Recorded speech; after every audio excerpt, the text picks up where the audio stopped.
एक गांव में एक मोहन नाम का चोर रहता था। वो चोर बचपन से ही अनाथ था। बचपन में ही उसके माँ बाप गुजर गए थे। वो अकेला ही रहता था। चोरी कर कर के उसने बहुत धन इकट्ठा कर लिया था और वो कभी पकड़ा भी नहीं जाता था। एक दिन वो अपने घर में बैठा था और सारा अपना चोरी का सामान गिन रहा था। तभी वो बोलता है, अरे वाह भाई, क्या जिंदगी है मेरी। कोई काम नहीं करना पड़ता। लोग तो बेकार में ही काम पर जाया करते हैं, मेहनत मजदूरी किया करते हैं, फिर भी मेरे जितना धन नहीं कमा सकते। मैं भी इन लोगों की तरह मजदूरी करता तो पता नहीं कब मेरे पास इतना धन आता। आज मेरे पास इतना धन है कि कोई सोच भी नहीं सकता। नसीब नसीब की बात है, कोई मेरे जितना शातिर भी तो नहीं है। मजाल हो आज तक जो किसी ने मुझे पकड़ा हो। मैं इतना शातिर जो हूँ कि कोई सबूत भी नहीं छोड़ता हूँ। उस गांव में एक रामू नाम के एक काका रहते थे। रामू काका की बेटी की शादी हाल ही में तय हुई थी। वह गांव के एक व्यक्ति जिसका नाम सोहन था उसे अपनी बेटी की शादी के बारे में बता रहे थे। और रामू काका, कैसे हो? आखिरकार तुम्हारी बेटी की शादी तय हो ही गई। अरे बेटा, तुम तो जानते ही हो कि कितनी मुश्किल से शादी तय हुई है। मेरी बेटी अपाहिज है, इसलिए जाने कितने रिश्तों ने उसे ठुकराया।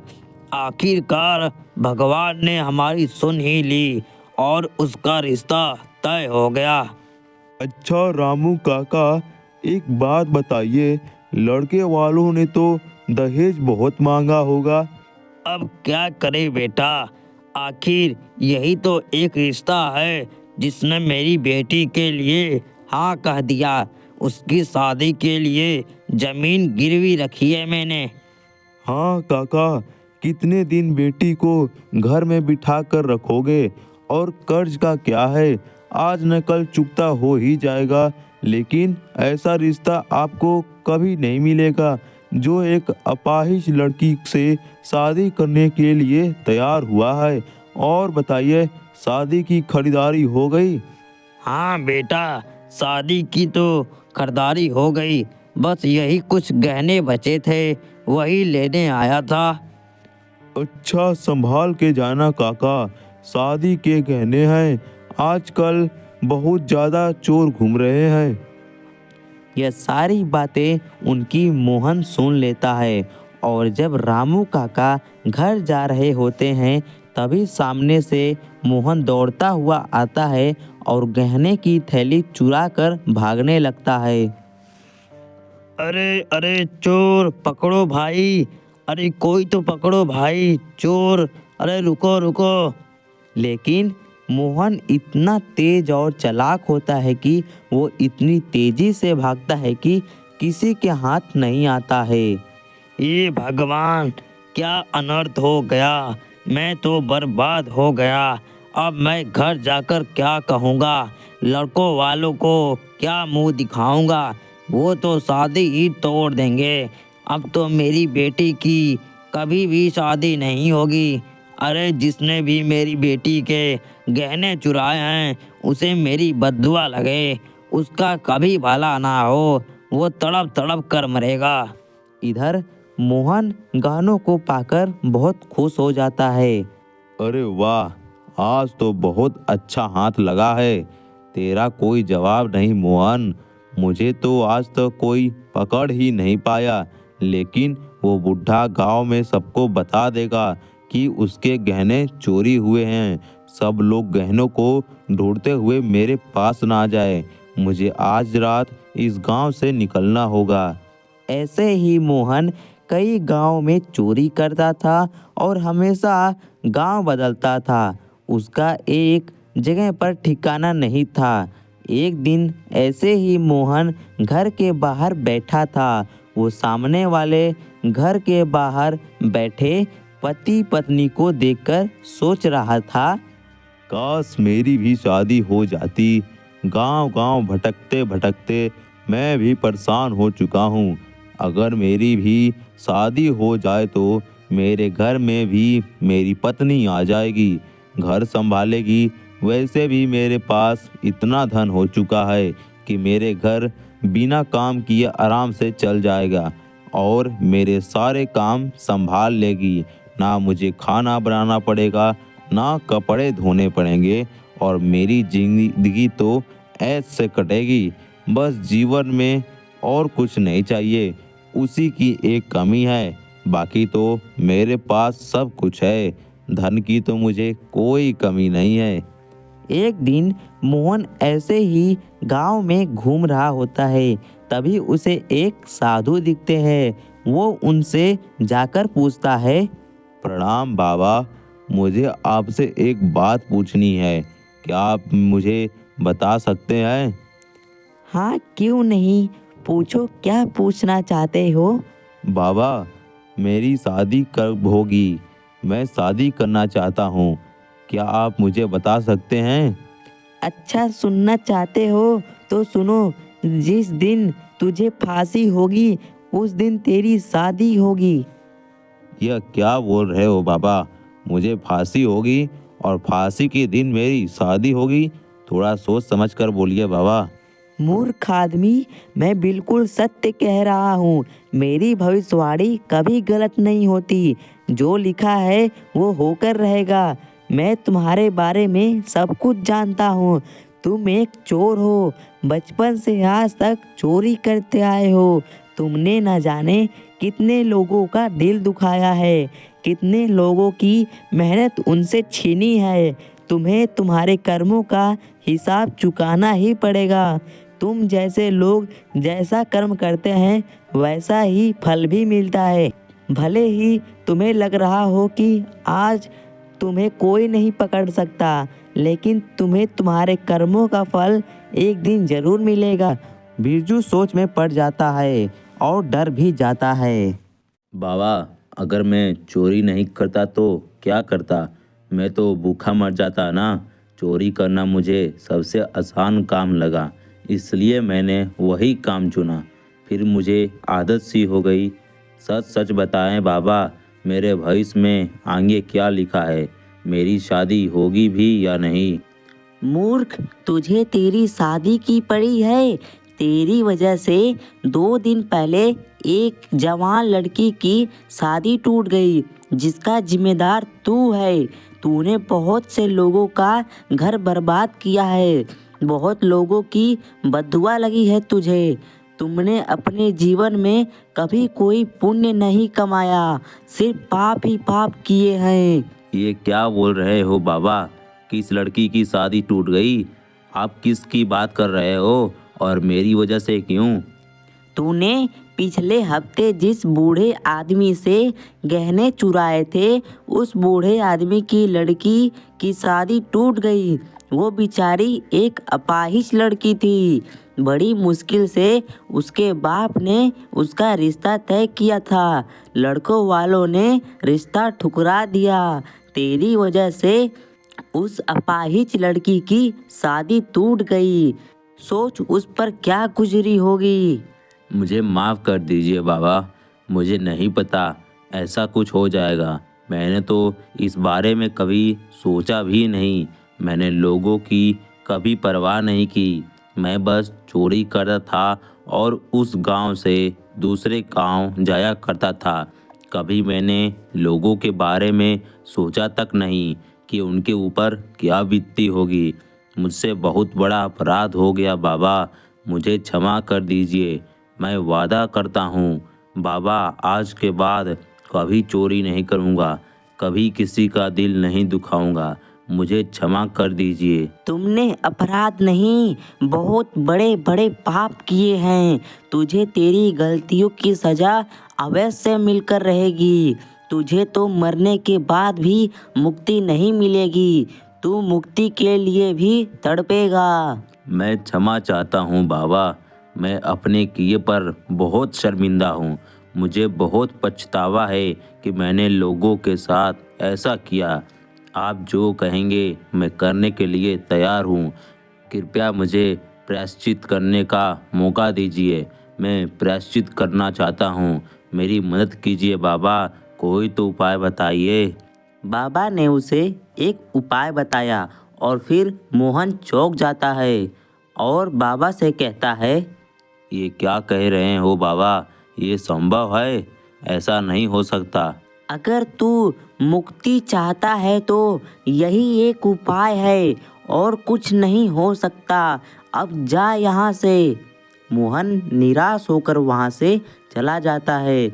मोहन घर जाकर सोचता है, मैं आज के बाद चोरी करूँगा ही नहीं। फिर देखता हूँ उस बाबा की भविष्यवाणी कैसे सत्य निकलती है।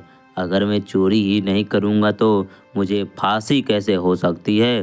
फिर मोहन सुधर जाता है। उसने अब चोरी करना बंद कर दिया था। उसके पास इतना धन था कि उसे कहीं काम पर जाने की जरूरत नहीं पड़ती थी। वह आराम से अपनी जिंदगी गुजारने लगा। फिर एक दिन मोहन चुराए हुए सामान में से राजा का एक माला बेचने जा रहा था कि रास्ते में उसके जेब से वो माला गिर जाती है और तभी एक आदमी देख लेता है और सोचता है, अरे ये माला तो राजा की है, इसके पास कैसे? जरूर कुछ गड़बड़ है। अरे सुनो, ये माला तुम्हारे पास कैसे आई? कहाँ से लाए? जवाब दो। मोहन बहुत डर जाता है और डरते डरते बोलता है, वो तो मैं दूसरे गांव से लेकर आया हूँ। वह माला यहाँ की नहीं है। आपको कोई गलत फहमी हुई है। अच्छा, झूठ बोलता है। चल महाराज के पास, वही बताएंगे कि माला तेरी है या नहीं। वो आदमी मोहन को लेकर राजा के पास जाता है और राजा को सारी बात बताता है। राजा उस माला को देखकर ही पहचान लेते हैं और बोलते हैं, यह माला तेरी नहीं है और इस माले के साथ महल में से और भी सामान चोरी हुए हैं और वो भी सामान तुमने ही चोरी किए हैं। बहुत दिनों से महल में और गांव में चोरी हो रही है, तो वो तू है जो आज तक मेरी नज़र से बचा रहा था। यही नहीं महाराज, इसके वजह से रामू काका की बेटी का रिश्ता टूट गया। मोहन सर झुकाए सारी बातें सुन रहा था। उसे पता था उसके पास बचने का कोई रास्ता नहीं है। राजा को ये सुन बहुत गुस्सा आता है। वो बोलते हैं, इसे बंदी बनाकर कारागार में डाल दो और कल सुबह होते ही इसे फांसी दे दो। इसके लिए यह एक सजा है और तुम्हारी कोई आखिरी इच्छा हो तो बोल दो, हम उसे पूरा कर देंगे। कल सुबह होते ही तुम्हें फांसी दे दी जाएगी। मेरी आखिरी इच्छा यही है कि मैं आज की रात बंदी बनकर कारागार में नहीं रहना चाहता। मैं खुले हवा में रहना चाहता हूँ। अच्छा, बहुत होशियार हो तुम। भागने का मौका मिल जाए बहुत हो गया। तुम अब बच नहीं सकते, लेकिन मरने वाले की आखिरी इच्छा हम जरूर पूरी करेंगे। तुम्हें खुली हवा में रहना है ना, तो ठीक है, लेकिन हमारे आदमी तुम्हारे साथ ही रहेंगे। फिर रात हो जाती है। मोहन उन आदमियों के साथ बाहर घूमता है। तभी वहाँ पर एक बूढ़ी औरत और उसकी बेटी कहीं जा रही होती हैं। मोहन उन्हें देखकर पूछता है, अरे अम्मा, इतनी रात को कहाँ जा रही हो? फिर वो औरत बोलती है, क्या बताऊं बेटे, ना रहने का घर है ना खाने की रोटी। हम माँ बेटी बहुत लाचार हैं, भीख मांगकर अपना गुजारा करती हैं। ये मेरी बेटी माया है। इसके पति ने हमें दहेज के लिए बहुत सताया। पैसे के लिए इसे मारता पीटता था। हम उसके पैसों की ज़रूरत पूरा ना कर सके तो उसने मेरी बेटी को तलाक देकर छोड़ दिया। मुझसे तो इस उम्र में कोई काम नहीं होता। बेटी काम करने जाया करती तो लोग उस पर बुरी नज़र रखने लगे। इसके पिताजी का देहांत हो गया। इतने कर्ज था कि मकान और खेत बिक गए। हम माँ बेटी का अब कोई नहीं है। माँ, मेरे पास तुम्हारे समस्या का हल है। तुम्हें जो चाहिए वो सब कुछ मिलेगा। इतना धन मिलेगा कि तुम माँ बेटी जिंदगी भर आराम से खा सकोगे। तुम्हें कभी किसी के यहाँ काम पर जाने की जरूरत नहीं पड़ेगी। तुम्हें उसके बदले तुम्हारी बेटी की शादी मुझसे करानी पड़ेगी। बुढ़िया चौंक जाती है। वो बोलती है, शादी करानी पड़ेगी, लेकिन तुम हो कौन? मैं ऐसे कैसे शादी करा दूँ? मैं एक अपराधी हूँ। कल सुबह मुझे फांसी होने वाली है और मुझे अभी इस वक्त एक रात के लिए तुम्हारी बेटी से शादी करनी है और एक रात के लिए उसका पति बनना है। सोच लो अम्मा, अपने जवान बेटी को लेकर कहाँ दर दर की ठोकरें खाती फिरोगी। मैं इतना धन दूंगा कि तुमने कभी सोचा भी नहीं होगा। मेरा क्या है, मैं तो कल मर जाऊंगा, लेकिन तुम दोनों माँ बेटी का भला हो जाएगा। वो सारा धन तुम्हें मिल जाएगा। सोच लो, तुम्हारे फायदे की बात है। दोनों माँ बेटी सोच में पड़ जाती हैं। बेटी बोलती है, क्या करे माँ, तुम क्या कहती हो? बूढ़ी अम्मा बोलती हैं, बेटी मुझे लगता है कि हमें इसकी बात मान लेनी चाहिए। आज रात की ही तो बात है, बदले में हमें बहुत सारा धन देने वाला है। हमारी तो जिंदगी बदल जाएगी। उसके बाद हमें दर दर की ठोकरें खानी नहीं पड़ेंगी। वैसे भी इसको कल फांसी हो जाएगी। मुझे लगता है इसमें हमारा ही भला है। फिर वो बूढ़ी अम्मा मोहन से कहती हैं, लेकिन एक बात बताओ, तुम आज रात के लिए शादी क्यों करना चाहते हो? वैसे भी तुम्हारे जीवन में अब बचा क्या है? तुम्हें तो कल फांसी हो जाओगी। फिर तुम्हें एक रात के लिए शादी क्यों करनी है? क्योंकि तुम्हारी बेटी से शादी करके अपनी संतान इस दुनिया में लाना चाहता हूँ और ये तुम्हारी बेटी के बिना संभव नहीं है। इसलिए मुझे आज ही शादी करनी होगी ताकि आज रात में तुम्हारी बेटी के साथ रह सकूं। मेरे पास आज रात का ही समय है। लेकिन तुम अपने संतान इस दुनिया में लाना क्यों चाहते हो? उसे तुम कभी देख भी नहीं पाओगे। फिर भी क्यों? अम्मा, वो एक राज की बात है। बस मुझे मेरी संतान को इस दुनिया में लाना है और मैंने धन कहाँ छुपाया है वो भी मैं तुम्हारी बेटी को ही बता दूंगा। अम्मा बोलती है, अच्छा ठीक है, हम तैयार हैं। फिर वैसे ही हालात में दोनों की शादी करवाई जाती है और मोहन एक रात के लिए उस अम्मा की लड़की माया के साथ रहता है और दूसरे दिन मोहन को फांसी भी हो जाती है। फिर वो अम्मा और माया मोहन के बताए हुए जगह से धन निकाल लेते हैं और इतना सारा धन देखकर दोनों के होश उड़ जाते हैं। इतना धन तो मैंने कभी अपने जीवन में नहीं देखा माया, देख रही हो? तभी उसकी बेटी बोलती है, हाँ माँ, इसमें तो हम सारी ज़िंदगी बैठ के खा सकते हैं। हमें अब चिंता करने की कोई ज़रूरत नहीं है। हमने मोहन की बात मानकर अच्छा किया। खुद तो मर गया बेचारा, एक रात के बदले इतना धन देकर गया है कि हमारी सारी मुसीबतें ज़िंदगी भर के लिए मिट गईं। दोनों माँ बेटी बहुत खुश हो जाती हैं और एक आलीशान घर में रहने लगती हैं। कुछ दिनों बाद माया गर्भवती हो जाती है और 9 महीने बाद एक बच्चे को जन्म देती है।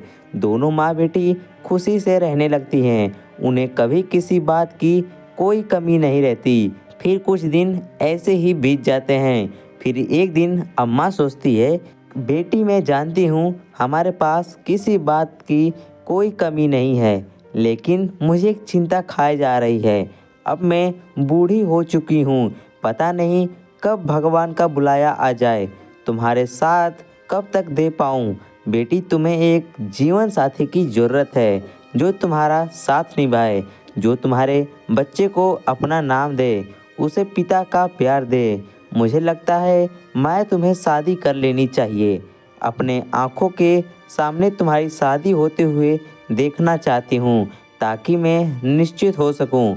फिर मुझे तुम्हारी चिंता करने की कोई ज़रूरत ही नहीं पड़ेगी। तुम क्या कहती हो? उसकी बेटी बोलती है, माँ शायद तुम सही कह रही हो। मुझे अपने लिए ना सही लेकिन इस बच्चे के लिए शादी करनी पड़ेगी। इससे समाज के सामने इसके पिता का नाम तो देना ही पड़ेगा, नहीं तो कल को लोग इसका बहुत मजाक उड़ाएंगे। इसके पिता तो कब के ही चल बसे, ये बड़ा होकर पूछेगा तो मैं इससे क्या कहूँगी। इसे पिता का प्यार मिलना चाहिए। अगले दिन सुबह एक आदमी की माया के घर आता है। अम्मा नमस्ते, मेरा नाम सतीश है। मुझे निर्मला चाची ने भेजा है आपसे मिलने। अम्मा मैं आपकी बेटी का हाथ मांगने आया हूँ। तभी वो बूढ़ी औरत बोलती है, हाँ बेटा, मुझे निर्मला ने बताया था तुम्हारे बारे में। बोल रही थी कि तुम अनाथ हो, तुम्हारा कोई नहीं है। अच्छा बेटा, तुम्हें तो चाची ने बच्चे के बारे में भी तो बता ही दिया होगा, तुम्हें कोई एतराज़ तो नहीं? हाँ मुझे सब पता है। और अम्मा आप बेफिक्र रहिए। अम्मा मैं आपकी बेटी और बच्चों को अच्छे से संभाल लूँगा, उनका अच्छे से ख्याल रखूँगा। आप निश्चित रहिए, मुझे दोनों को अपनाने के लिए कोई आपत्ति नहीं है। मैं तैयार हूँ। बूढ़ी अम्मा बोलती है, बेटा मेरी एक शर्त है, हमें किसी बात की कोई कमी नहीं है, हमारे पास सब कुछ है। शादी के बाद मेरी बेटी तुम्हारे घर नहीं जाएगी, बल्कि तुम्हें यही रहना पड़ेगा। क्या तुम्हें मंजूर है? हाँ अम्मा, मुझे मंजूर है। मैं यहाँ रहने के लिए तैयार हूँ। बस आप शादी के लिए हाँ कर दीजिए। मुझे आपकी सारी शर्तें मंजूर हैं। फिर दोनों की शादी हो जाती है और सतीश माया के घर जमाई बनकर रहने लगता है। फिर एक दिन माया अपने अम्मा के साथ बाहर जा रही होती है तो सतीश से कहती है, मुन्ना कमरे में सोया है, उसका ध्यान रखना, मैं और अम्मा बाहर जा रहे हैं, थोड़ी देर में आ जाएंगे। मैंने बोतल में दूध भर कर रखा है, अगर मुन्ना उठ जाए तो उसे पिला देना।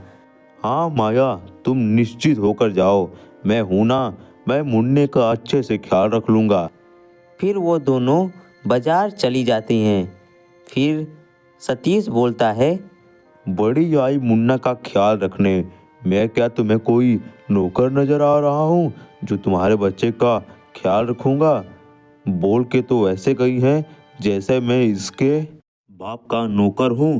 पता नहीं किसका बेटा पाल रही है। मुझे तेरे बच्चे और तुझे पालने का कोई शौक नहीं है। मुझे तो तेरी दौलत में दिलचस्पी है। तेरी दौलत के लिए ही तो मैंने तुझसे शादी की थी, नहीं तो मैं एक बच्चे वाली शादीशुदा औरत से शादी करूँगा? बिल्कुल भी नहीं। मैंने तेरी दौलत पाने के लिए शादी की है। मैं इसी मौके के तलाश में था कि कब तू बाहर जाए और मुझे सब कुछ चुराने का मौका मिल जाए। आखिरकार मुझे आज मौका मिल गया। अच्छा मौका है, सारा सामान लपेट के यहाँ से भाग लेता हूँ। सतीश सारा सोना और पैसा लेकर वहाँ से भाग जाता है। थोड़ी देर बाद माया घर आती है। अपने कमरे में जाकर देखती है तो सतीश वहाँ नहीं रहता है। वो सतीश को पूरे घर में ढूंढती है। तभी वो देखती है कि उनके तिजोरी का सारा सोना खाली हो गया है। वो अपने अम्मा से कहती है, अम्मा ये क्या हो गया, तिजोरी तो पूरी खाली है और सतीश घर में कहीं दिखाई नहीं दे रहा है। इसका मतलब वो धोखेबाज निकला, उसने हमें धोखा दिया है। उसने मुझसे शादी हमारे दौलत पाने के लिए की थी। वही मैं सोचूं अम्मा, ये घर जमाई बनने के लिए इतनी जल्दी तैयार कैसे हो गया? हम तो लूट गए, हम तो बर्बाद हो गए, हमारे पास कुछ नहीं रहा। तभी बूढ़ी माँ बोलती है, मैंने क्या सोचा था और ये क्या हो गया? मैंने तो तेरे भले के लिए सोचा था बेटी कि मेरे बाद तुझे सहारा मिल जाएगा, लेकिन मुझे क्या पता था कि वो धोखेबाज निकलेगा। उसने तो हमें बर्बाद करके छोड़ दिया। दोनों माँ बेटी को सदमा सा लग जाता है। अम्मा ये बात सहन नहीं कर पाती, उसे दिल का दौरा आ जाता है और वो मर जाती है। माया के ऊपर दुखों का पहाड़ टूट पड़ता है। एक तरफ उसका पति सतीश उसे धोखा देकर चला जाता है। दूसरी तरफ उसकी माँ भी उसका साथ छोड़ देती है। माया बोलती है, हे भगवान, मेरी किस्मत कितनी फूटी है। कुछ दिन की खुशी देकर तूने वो खुशियाँ भी छीन ली। अब मेरे पास ना पैसे का सहारा है, ना मेरी माँ का और ना ही मेरे पति का। इस छोटे से बच्चे को लेकर कहाँ जाऊँगी। मन तो कर रहा है कि आत्महत्या ही कर लूं, लेकिन नहीं, मैं ऐसा हिम्मत नहीं हार सकती। मुझे मेरे बच्चे के लिए हिम्मत से काम लेना पड़ेगा। अगर मैं आत्महत्या कर लूँगी तो इस बच्चे का क्या होगा। मुझे इसके लिए जीना ही पड़ेगा। माया एक झोपड़ी में रहने लगती है और लोगों के घर में काम करने लगती है। बच्चा धीरे धीरे बड़ा हो जाता है। माया लोगों के घर में काम करके बहुत मेहनत करके उस बच्चे राजू को पालती है। राजू बड़ा हो जाता है। राजू के संस्कार इतने अच्छे होते हैं कि वो लोगों को हमेशा मदद करता है। उसमें बहुत अच्छाइयाँ होती है। एक दिन माया बहुत बीमार पड़ जाती है।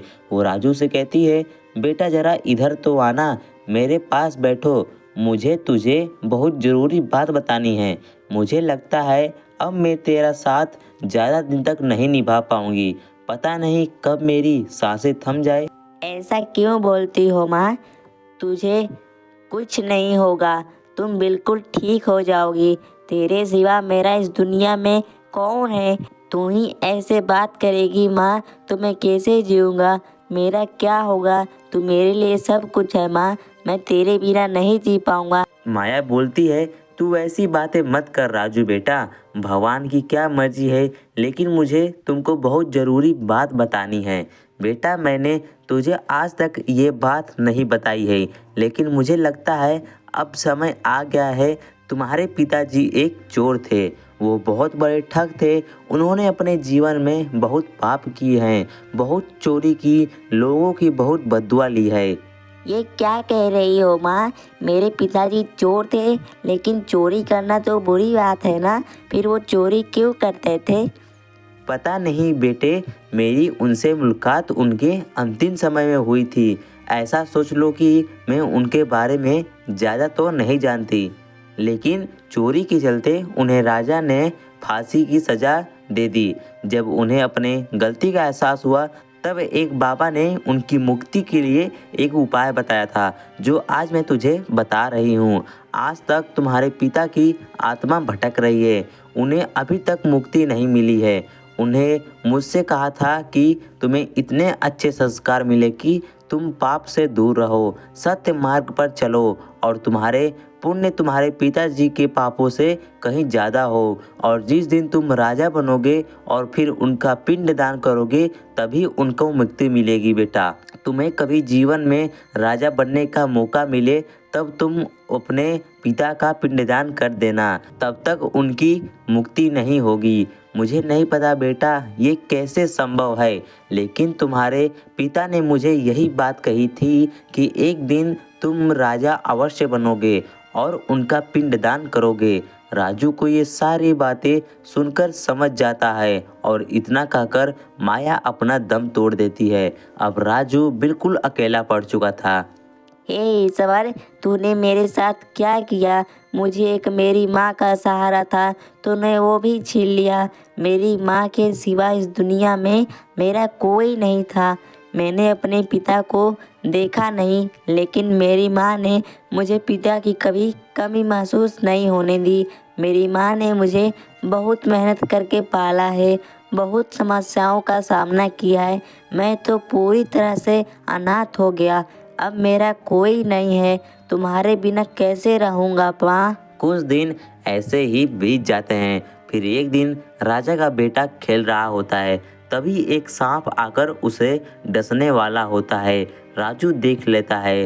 राजू दौड़कर उस बच्चे को बचाने जाता है, लेकिन वह बच्चा बच नहीं पाता। उस बच्चे को आखिर सांप काट ही लेता है। राजा अपने बेटे को खो देता है। राजा को बहुत दुख होता है। राजा 2 दिन बाद राजू को अपने महल में बुलाता है और उससे कहता है, बेटा मैंने देखा था तुमने मेरे बेटे को बचाने की कोशिश की थी, लेकिन ऊपर वाले को शायद कुछ और ही मंजूर था। तुमने अपनी जान जोखिम में डालकर मेरे बेटे की जान बचानी चाहिए। तुमने अपनी जान की भी परवाह नहीं की और मैं जानता हूँ तुम्हारा इस दुनिया में कोई नहीं है। अब तो मेरा बेटा भी जिंदा नहीं है और तुम भी अनाथ हो, इसलिए मैं तुम्हें अपने बेटे के रूप में स्वीकार करता हूँ। राजा राजू को अपना बेटा मान लेता है। फिर कुछ दिन बाद राजा की भी मौत हो जाती है। राजा की मौत के बाद राजू को उस देश का राजा बना दिया जाता है। अच्छा, तो अब समझ में आया, भगवान ने इस उद्देश्य से मेरा जन्म करवाया था ताकि मैं अपने पिता का पिंडदान करवा सकूं। भले ही मेरे पिताजी कैसे भी हो, मुझे अपना कर्तव्य निभाना होगा, मुझे उन्हें मुक्ति दिलानी होगी। इस तरह राजू अपने पिता को मुक्ति दिलाता है और उस देश का राजा बन जाता है।